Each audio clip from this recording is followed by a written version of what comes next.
fabricamos talento, fabricamos innovación y, cómo no, sostenibilidad. Fabricamos una nueva economía y un mundo nuevo, en 3D, por supuesto. Pero sobre todo, fabricamos futuro.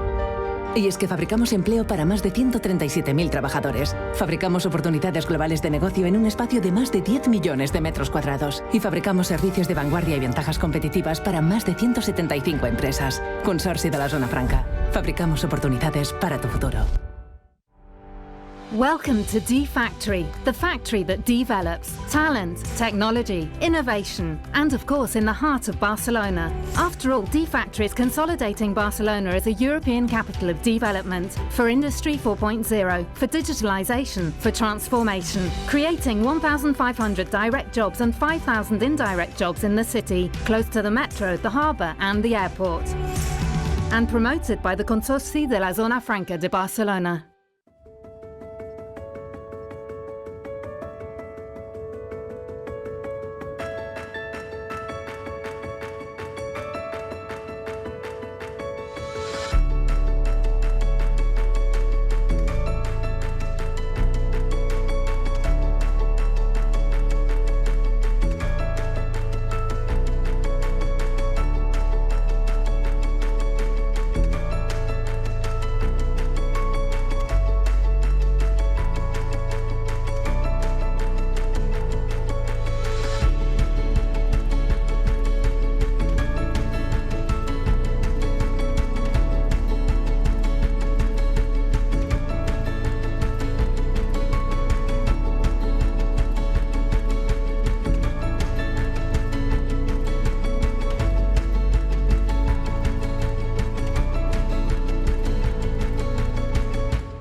It's a time of changes.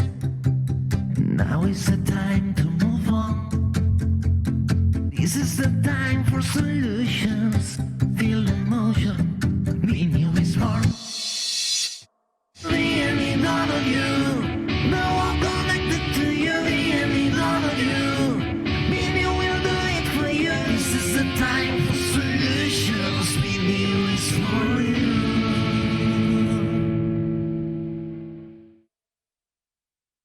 Seguimos aquí en BNew. Ya me perdonaréis que es un poco de formación profesional, pero es que ayer hablábamos de computación cuántica y acaban de salir la noticia que le acaban de dar el Premio Nobel de Física a la información cuántica, así que estamos de enhorabuena porque hemos escogido los temas creo que muy acorde con la actualidad y con lo que es importante. Seguimos en esta sesión ahora a la 1 de la tarde. Vamos a hablar de los retos de la ciberseguridad en la industria 4.0, porque es uno de los retos más críticos a los que se enfrenta un mundo cada vez más digitalizado. Nos va a ayudar a conducir esta sesión Sergi Gil. Bon dia, buenos días. Buenos días. Sergi Gil es el Industrial Cyber Security Consultant en Engimatica. Es ingeniero industrial con más de 20 años de experiencia en el sector de la automatización industrial y especializado en ciberseguridad industrial. Trabaja como consultor freelance para mejorar de forma holística la ciberseguridad de los sistemas de control industrial de las pymes. A su lado tiene a Javier Zubieta, es del CMO Secure eSolutions de GMV. Buenos días. Buenos días. Tiene también a Sergio Martínez, el Principal Researcher en Leitat. Buenos días. Y de forma online contamos también con Ángela Casals Fernández, PhD en la Universidad CEU San Pablo. Buenos días, Ángela. Y con José María Fachado, Technical and Security Manager en I3E IT Resources. Bueno, Sergi, te dejo el escenario para ti, cuando quieras. Muchas gracias. Pues bien, bienvenidos a esta pequeña charla, esta sesión, que hablaremos sobre los retos de la ciberseguridad en la industria 4.0 y por qué es necesario tenerla en cuenta. En esta charla nos acompañará Ángela Casals, que la tenemos online. Ella es licenciada en Derecho y en Ciencias Políticas y de la Administración, doctora Convención Internacional de Derecho. Cuenta con 2 másteres en Insolvencia Empresarial y otro de Criminología, con especialidad en Delincuencia y Victimología. Y es profesora contratada, doctora de Derecho Penal y Penitenciario de la Universidad CEU de San Pablo.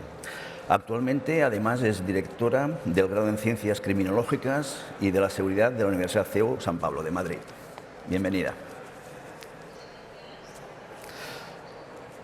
Seguiremos con Javier Zubieta, que lo tengo aquí al lado, ya presencial. Él es licenciado en Informática por la UPM y director de Seguridad Privada por la Secretaría de Estado de Seguridad. Cuenta con más de 25 años de experiencia en ciberseguridad y es actualmente director de marketing y comunicación de Secure Solutions de GMV y presidente de la Comisión de Ciberseguridad de METIC. Ha desarrollado su actividad docente en la Escuela del Centro de Ciberseguridad Industrial y en distintos másters de ciberseguridad, privacidad y industria 4.0 de la URJC y de la EOI.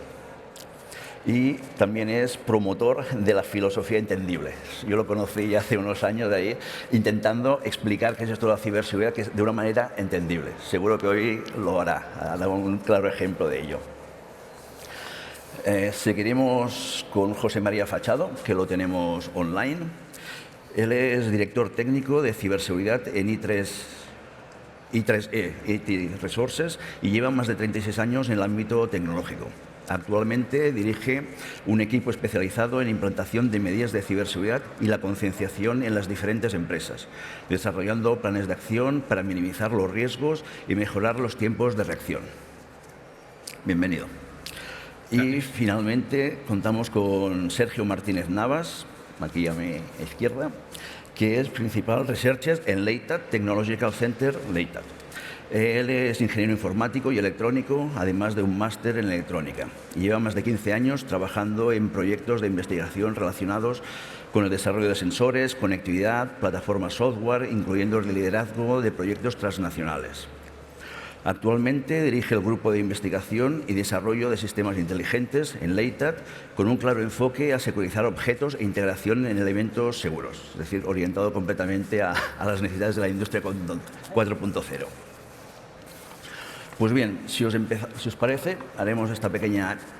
plantearemos con una pequeña charla un poco para ver cómo podemos en parte concienciar o qué puntos podemos resaltar de la importancia de la ciberseguridad para tenerla en cuenta en este camino hacia la industria 4.0. Entonces, si os parece, empezamos contigo, Javier. Más o menos, según tu opinión como experto en la materia, ¿cuáles crees que pueden ser las principales barreras de adopción de la ciberseguridad en el ámbito industrial y cómo podríamos derribarlas? Pues nada, gracias Sergio, gracias a la organización por permitirme acompañaros. Para mí es un placer estar aquí.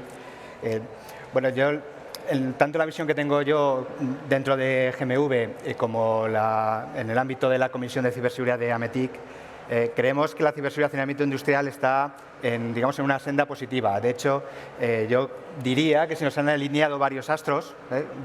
Hay muchos, pero bueno, yo voy a mencionar cuatro, ¿no? Cuatro astros. Primero, creemos que la sensibilización hacia la ciberseguridad está aumentando, pero tiene una contrapartida, que es que genera una mayor inquietud, ¿no? Entonces, vamos incrementando por un lado, pero también tenemos esta contrapartida.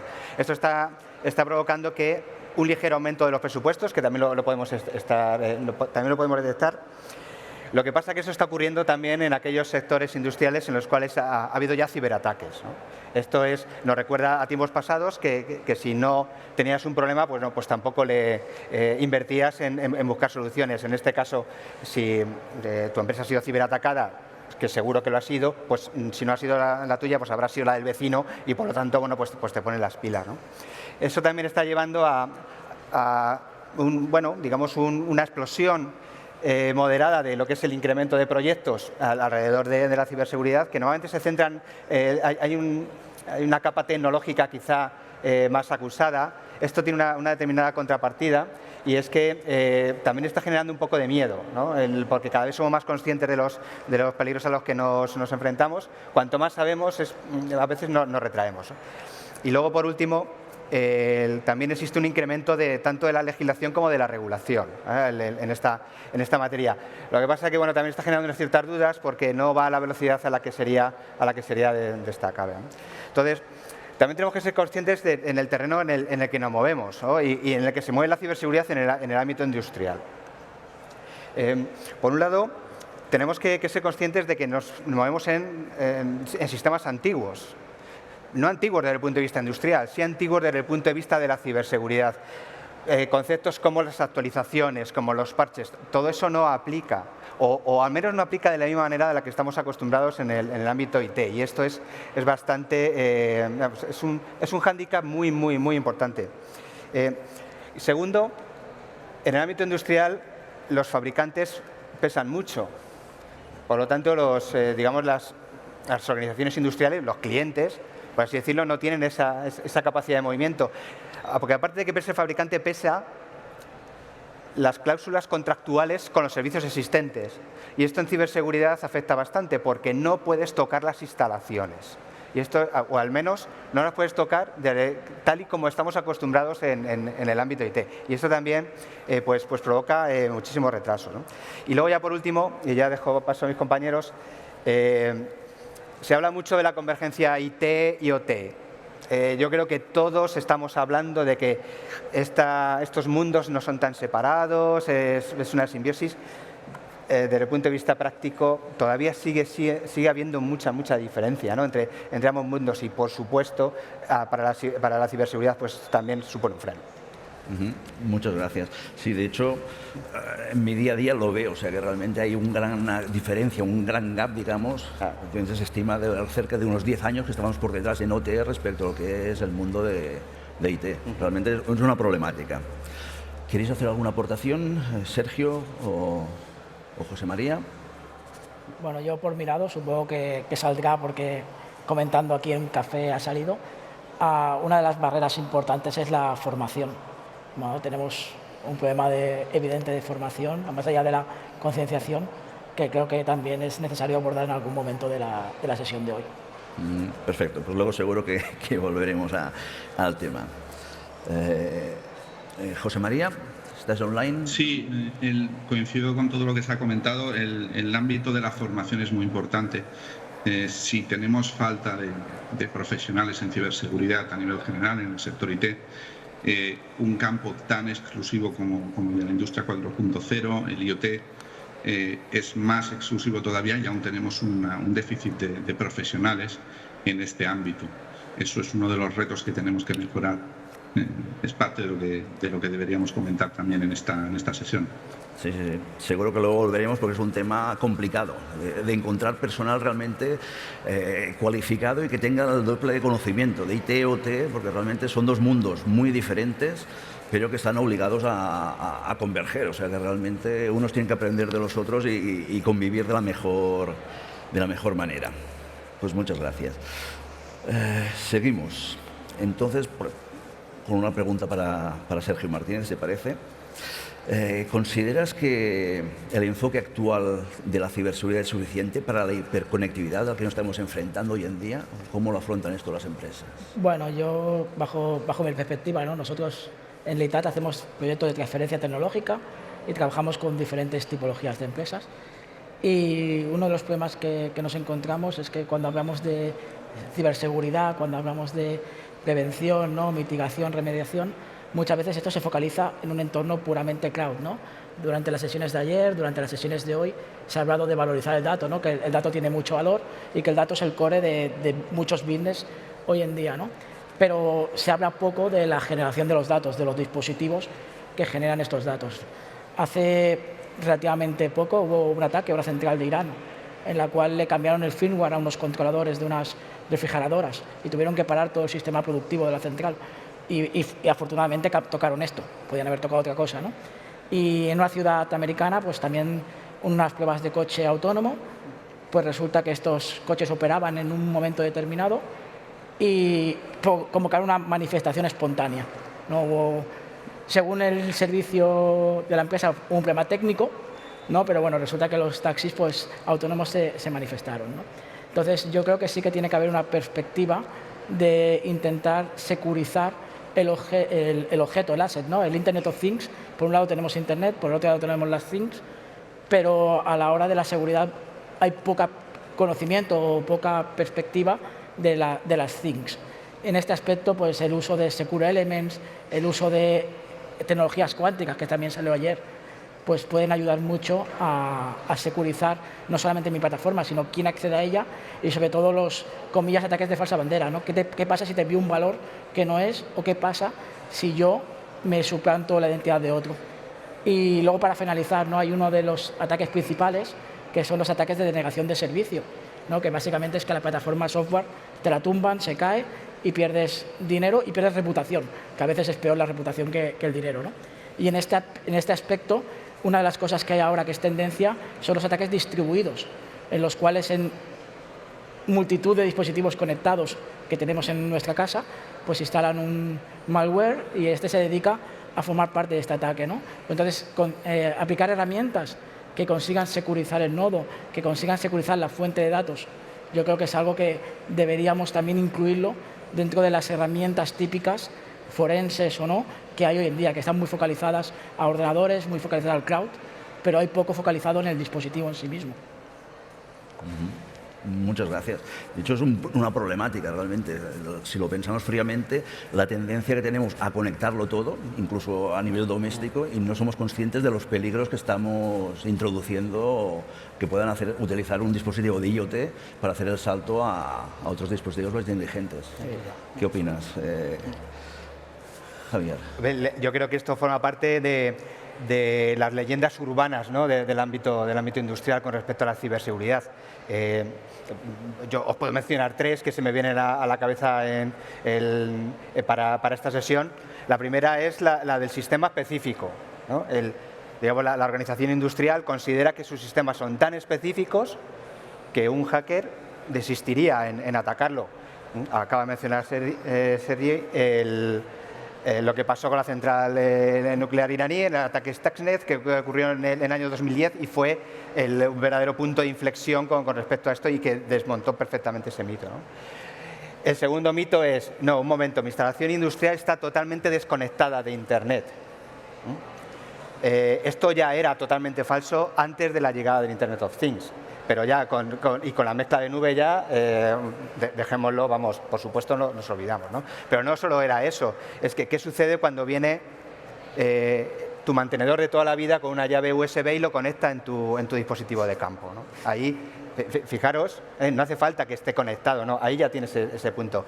Y ya por último, y el tercer mito, a mí es el que particularmente más me ataca, los nervios, es el que dice, si yo no soy un banco, ¿a mí quién me va a querer atacar?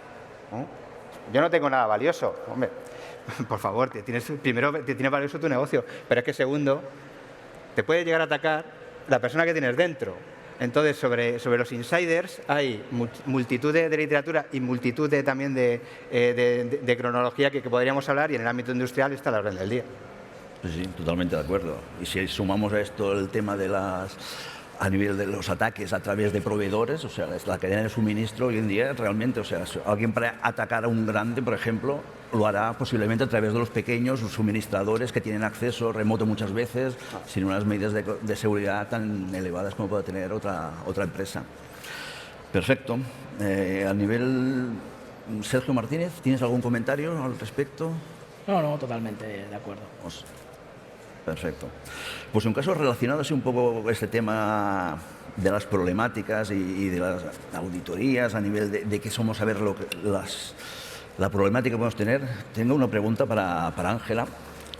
A nivel si realmente el Código Penal presenta una legislación adecuada, actualizada, digamos, a los retos a los que nos estamos enfrentando en nuestro día a día. Es decir, en el ámbito industrial realmente estamos cubiertos, o realmente esto es como el lejano oeste aquí que cada uno hace lo que quiere y nadie es responsable de nada. ¿Cómo lo tenemos?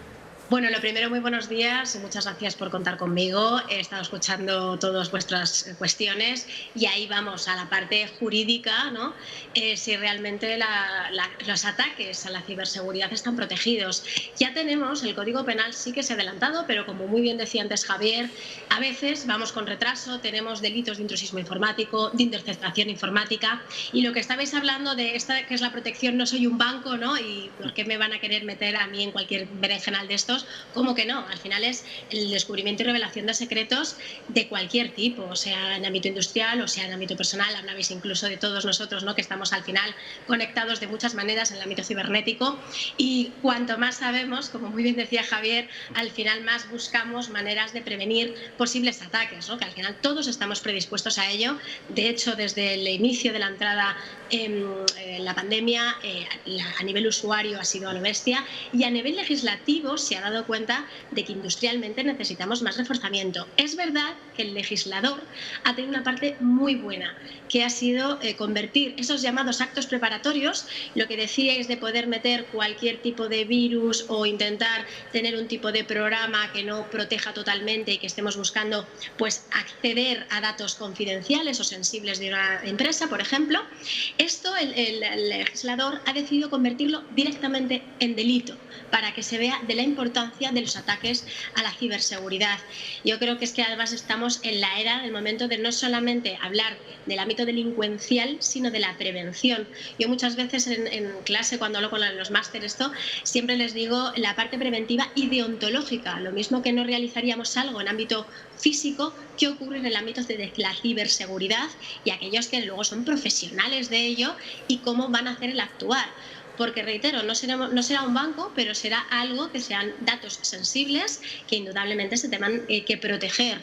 Y el Código Penal, aunque siempre va a la zaga de lo moderno, porque siempre al final va con déficit de temporalidad, sí que haya descubierto de la importancia de adelantarse mínimamente y que se conviertan en delitos, que no se queden simplemente en unos posibles ataques y que tengan muy poquita repercusión. Estamos hablando de delitos que van unidos a prisión, o sea, penas privativas de libertad de 4, 5, incluso podríamos hablar de 7 años de prisión. O sea, un cambio también de paradigma en el mundo penitenciario, porque vamos a empezar a tener, ya tenemos, actuantes delictivos en prisión que donde actúan es en el ámbito cibernético, en la ciberseguridad especialmente, que es el objeto de deseo, y que ya sabéis que incluso pues, en el ámbito del ciberterrorismo la ciberseguridad está plenamente conectada.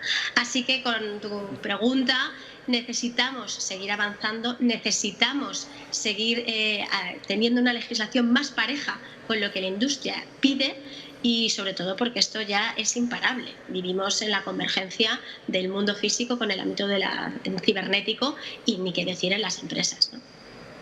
Perfecto. Pues muchas gracias por tu aportación, Ángela. Sigamos. Quisiera ahora, con un tema que ya ha salido antes, que ha comentado antes José María Fachado, es un poco sobre la preparación realmente a nivel de las personas que realmente nos tenemos que encargar en el día a día de la ciberseguridad, incluso dentro de las propias empresas. Realmente, ¿cómo lo ves los retos a los que se enfrentan las empresas realmente para conseguir personal realmente cualificado y que pueda realmente defender a sus empresas realmente? ¿Cómo lo ves, José María? Pues ese yo creo que es uno de los retos más grandes que tenemos. Actualmente nos faltan más de 4 millones de profesionales a nivel mundial en lo que es el ámbito de ciberseguridad.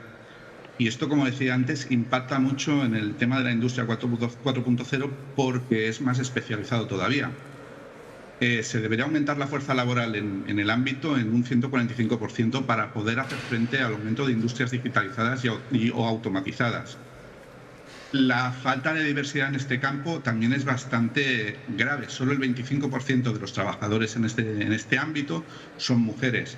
Deberíamos observar por qué ocurre esto, qué deberíamos hacer desde las empresas y desde los ámbitos para concienciar que esta labor no es una labor exclusivamente de hombres. Las mujeres también pueden trabajar en este ámbito y yo, desde luego, conozco muchas profesionales que son grandes profesionales, trabajan muy bien y lo hacen perfecto. Luego tenemos unas expectativas también poco realistas a la hora de evaluar a los candidatos. En esta tecnología en las que trabajamos, como decíamos antes, un compañero, son industrias antiguas, pero los métodos de seguridad cada vez son más nuevos, cada vez tenemos que hacer nuevas tecnologías. Un profesional que lleva 10 años trabajando en ciberseguridad y no se ha reciclado no nos sirve. No podemos pedir experiencias de 10, 15, 20 años en tecnologías que apenas tienen uno. Tenemos que poder valorar a los candidatos en función de sus conocimientos y sus capacidades para adaptarse a los nuevos medios. es bastante importante. También tenemos que valorar la presión que se reciben los trabajadores de ciberseguridad. Yo a veces los veo como el último portero de un equipo de fútbol. Cuando el portero falla, se le mira con lupa. Cuando un delantero falla, no pasa nada. Tiene que fallar 20 veces para que le digan algo. Pues los trabajadores de ciberseguridad pasa lo mismo. Si hay una brecha de ciberseguridad por una actualización que no se ha hecho o por cualquier motivo, por un fallo, somos los primeros en ser mirados con lupa.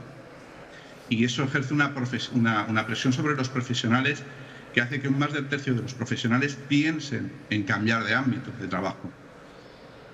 Es bastante serio y bastante grave. Quizás es el reto mayor que tenemos en la ciberseguridad en la industria 4.0. Lo que digo, un ámbito muy especializado y muy pocos profesionales. Yo aquí, si me permitís, también añadiría un punto importante, que es la retención de talento, ¿no? Que esto pasa en tecnologías 4.0 en general. Ayer lo comentábamos con el tema de cuántica, que mucha gente emigra.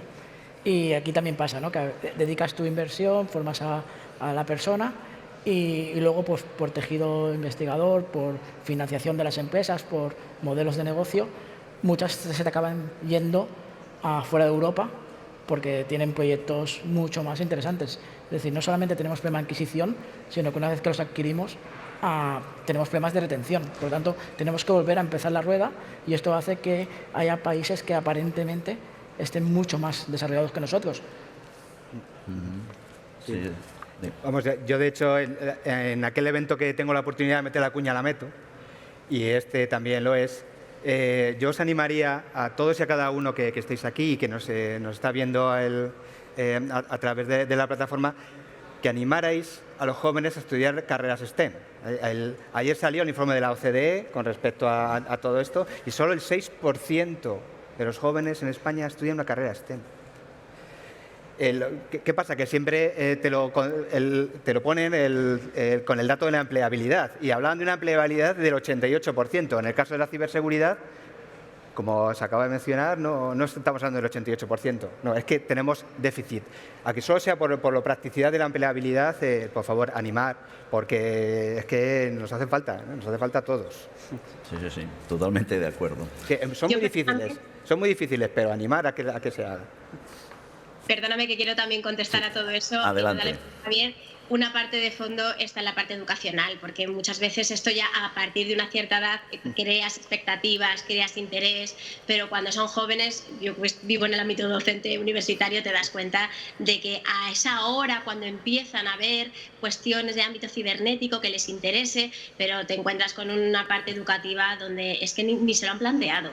Entonces, claro, indudablemente. Yo también una cosa con el tema al final la gente más preparada que se marcha. Esto, tú pones tu cuña publicitaria, yo pongo la mía, tenemos un problema de que no se paga esa importancia que ha estado hablando indudablemente José María, de que esa presión en el trabajo, esa importancia, es que no estamos hablando de cualquiera, es alguien que por sus manos maneja datos sensibles de empresa y eso se tiene que pagar y se tiene que hacer valorar. Entonces, cuando ven que eso no están, por un país maravilloso que tengamos, se necesita inversión, mucha investigación y unos fondos importantes. Entonces, al final, no solamente es la parte educativa, es un apoyo indudable y es una necesidad de valorar. Tanto seamos hombres como mujeres. A lo mejor la mujer, en mi caso, por ejemplo, pues dices, pues no me veo en ese ámbito, pero porque a lo mejor no me lo han enseñado o porque yo no estoy tan metida. Porque hace 40 años hablabas de que una mujer estudiara ciencias políticas, como en mi caso, y era raro, o criminología, o incluso como penalista. Era extraño porque cómo una mujer se iba a meter en esos ámbitos. Pues a lo mejor aún seguimos con esa brecha de cómo una mujer se va a meter en ámbito de ciberseguridad que parece que tiene un ámbito más de género masculino, ¿no? Eso es un desarrollo educativo, es una amplitud. Yo creo que este tipo de plataformas también ayuda a dar esa visibilidad de la importancia, de la necesidad y del apoyo, que al final todos los que estáis trabajando en esa industria necesitáis muchísimo apoyo, pero también económico, no solamente emocional, que el emocional estamos aquí, pero y el económico que al final, como bien decía José María, que esto es mucho soporte de fuerza y de tensión y psicológicamente estar preparado, que por tus manos y por tu cabecita, que es la que trabaja todo eso, va a tener una presión en tu ámbito laboral. Entonces yo creo que eso también hay que tenerlo muy en cuenta. Muchas gracias, Ángela.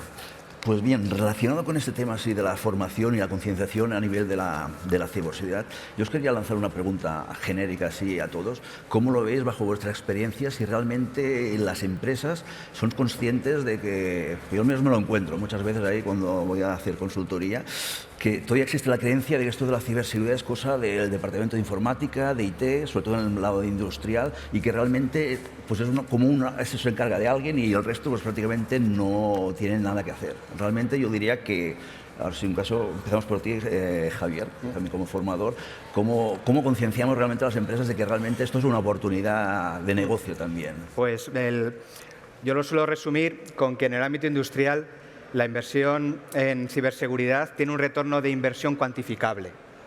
Esto no lo tenemos en otros ámbitos, pero en el ámbito industrial sí. ¿Y en qué lo podemos medir? Como comentaba antes Sergi, un ataque de negación de servicio nos para la planta. Con solo calcular los días de parada ya tenemos el caso de negocio para invertir en ciberseguridad. Evidentemente no te vas a evitar de los ataques, pero lo que vas a poder hacer es restablecer la situación cuanto antes. Esa es la primera.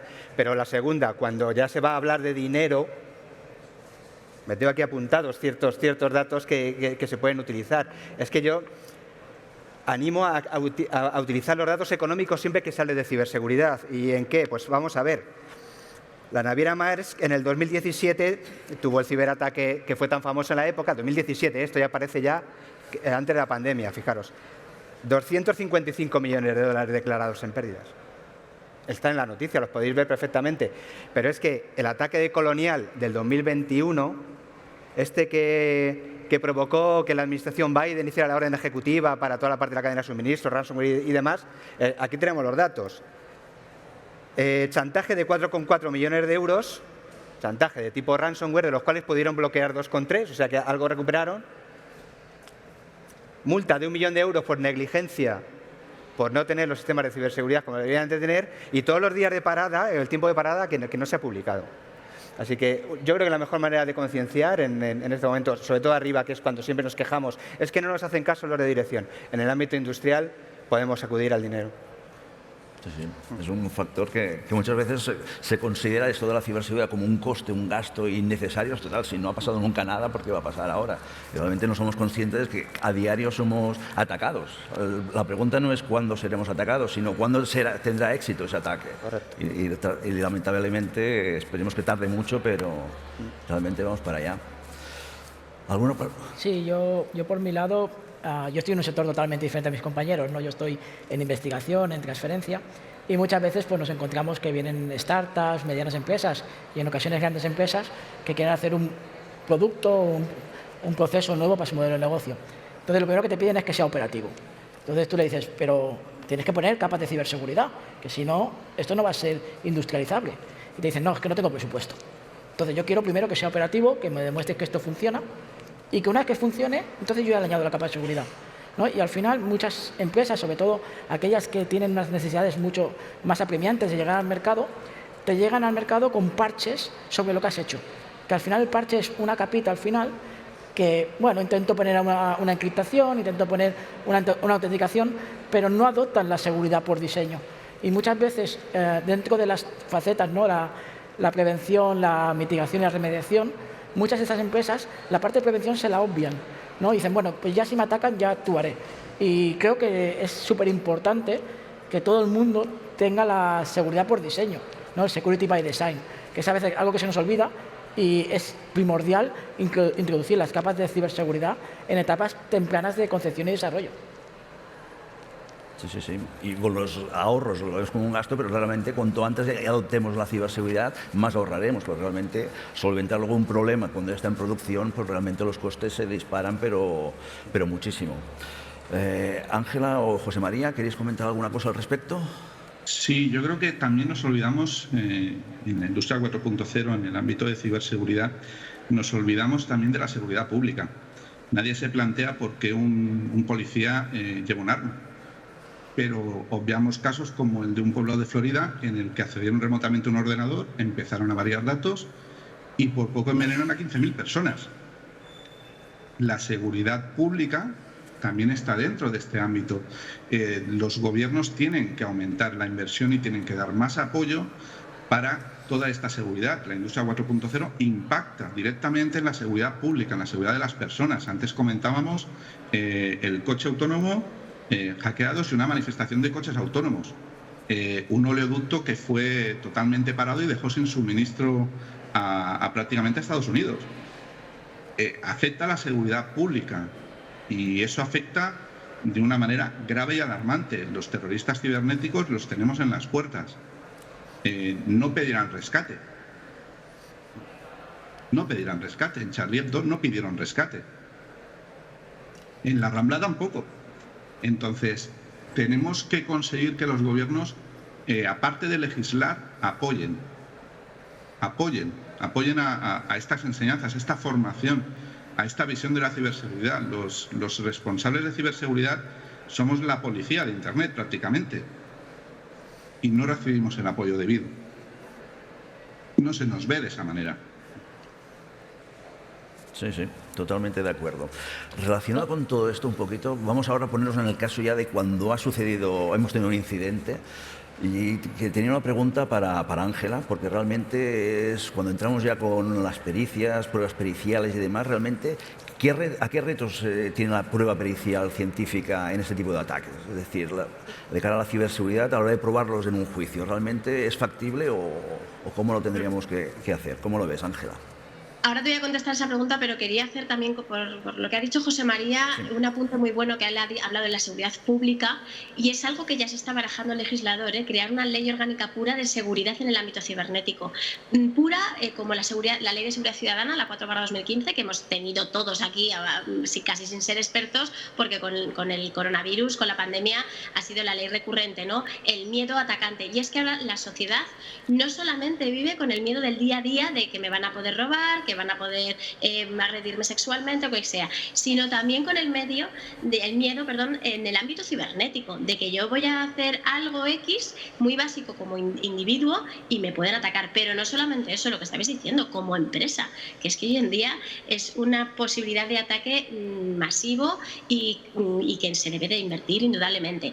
Y en cuanto a la parte de la pericia, por eso quería unirme, que creo que además has adelantado, José María, un poco a lo que el legislador está viendo, que necesitamos seguridad en el ámbito físico y cibernético, en los dos lados, ¿no? Y que se nos quedan cortas a veces las leyes. Y en el ámbito pericial, que es una pregunta muy interesante siempre que suelen hacer en ámbito jurídico, ¿qué ocurre cuando ha llegado a un momento de intrusión informática, se convierte en ámbito delictivo? ¿Cómo llegamos a probarlo? Porque los jueces no son conocedores de todas estas técnicas. Sois vosotros, los expertos, los que debéis de peritar la actuación y el específico que diga cómo se ha entrado, cómo se han cogido los datos, qué tipo de actuación se ha dañado. Se está descubriendo en las pericias que muchas veces va unida la empresa a que no han invertido en seguridad en el ámbito cibernético. Entonces, claro, atacan de una manera muy fácil. Esto es como si en la puerta de vuestras casas, en vez de tener unos tipos de puertas con FAC, con seguridad oportuna, las antidumper que las llaman, de todo tipo, y aún así pueden entrar en nuestras viviendas, entran en esos domicilios cibernéticos porque la llave es que no has echado ni la llave. Prácticamente está la llave puestecita, pero no has hecho correctamente todo tu sistema de seguridad. Entonces llega el momento de la pericia y claro, se ha cometido un delito, pero es un delito que indudablemente la parte victimal, de empresa en este caso o individuo, tiene la responsabilidad de que no ha actuado correctamente también para proteger. Esto, de momento, solamente se observa con las pericias que se hacen por parte del ámbito científico, por parte vuestra, de seguridad, de ámbito cibernético, pero se descubre que, como estáis diciendo, aún no se tiene una plena concienciación a todo nivel de empresa, porque ya entendemos que las grandes empresas pues saben que es una necesidad, pero también las pequeñas, es que están todas en juego. Tienen que invertir muchísimo más, porque la prueba pericial se descubre, ahí el perito y el juez. Cuando descubre estos datos, pues claro, quiere saber más. ¿Por qué no has invertido? ¿Qué ha ocurrido? ¿Por qué son datos sensibles? ¿Por qué esos datos sensibles no estaban protegidos? ¿Qué ha pasado ahí? ¿Cómo es de fácil? A ver si es que el que te vendió ese programa de ámbito de seguridad a su vez buscaba tus datos, y vemos que es una rueda que de momento aún nos queda muchísimo por hacer, ¿no? Y en la parte pericial indudablemente es donde se descubre. Y como ya sabéis, son auxiliares la parte científica que auxilia a la justicia. Perfecto. Muchas gracias, Ángela.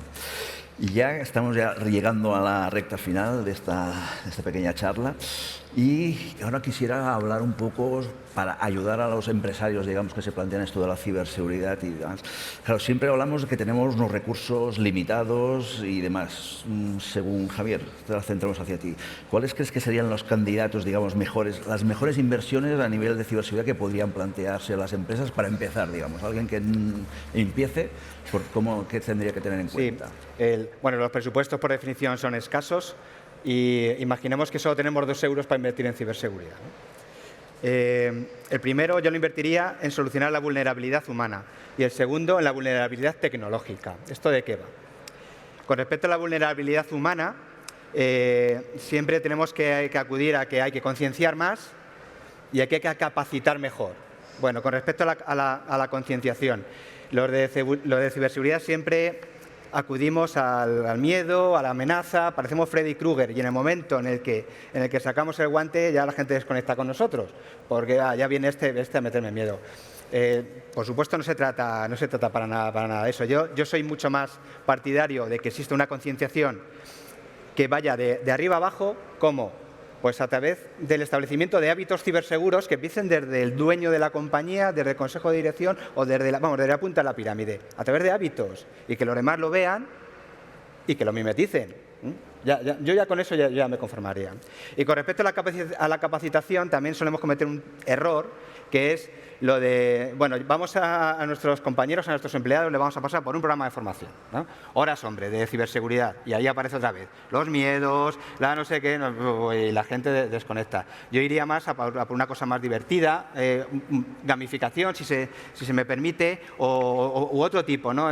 No tanto esto porque se está viendo que realmente no funciona. Y el segundo euro, con respecto a la vulnerabilidad tecnológica, verás que además de manera radical. Ir a hacer gestión de vulnerabilidades en todos los niveles que están tipificados en el estándar ISA 99 o en el 62443, desde el SAP hasta el PLC. Todo eso es industrial, todo.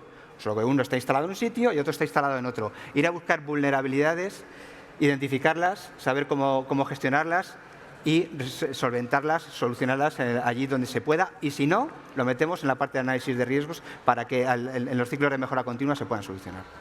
Perfecto, muchas gracias.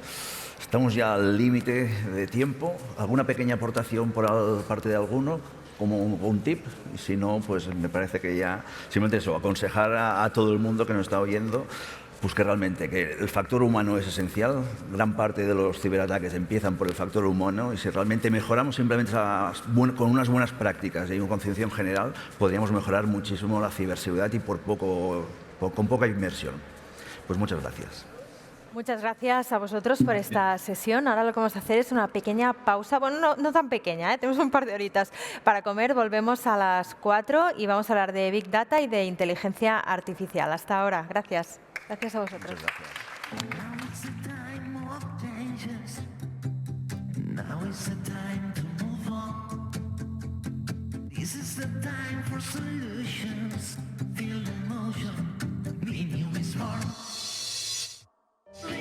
Fabricamos talento, fabricamos innovación y, cómo no, sostenibilidad. Fabricamos una nueva economía y un mundo nuevo, en 3D, por supuesto. Pero sobre todo, fabricamos futuro. Y es que fabricamos empleo para más de 137.000 trabajadores. Fabricamos oportunidades globales de negocio en un espacio de más de 10 millones de metros cuadrados. Y fabricamos servicios de vanguardia y ventajas competitivas para más de 175 empresas. Consorcio de la Zona Franca. Fabricamos oportunidades para tu futuro.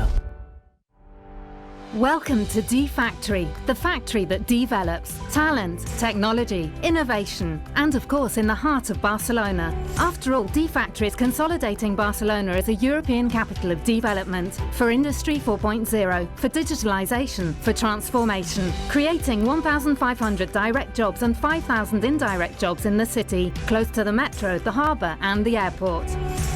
And promoted by the Consorci de la Zona Franca de Barcelona.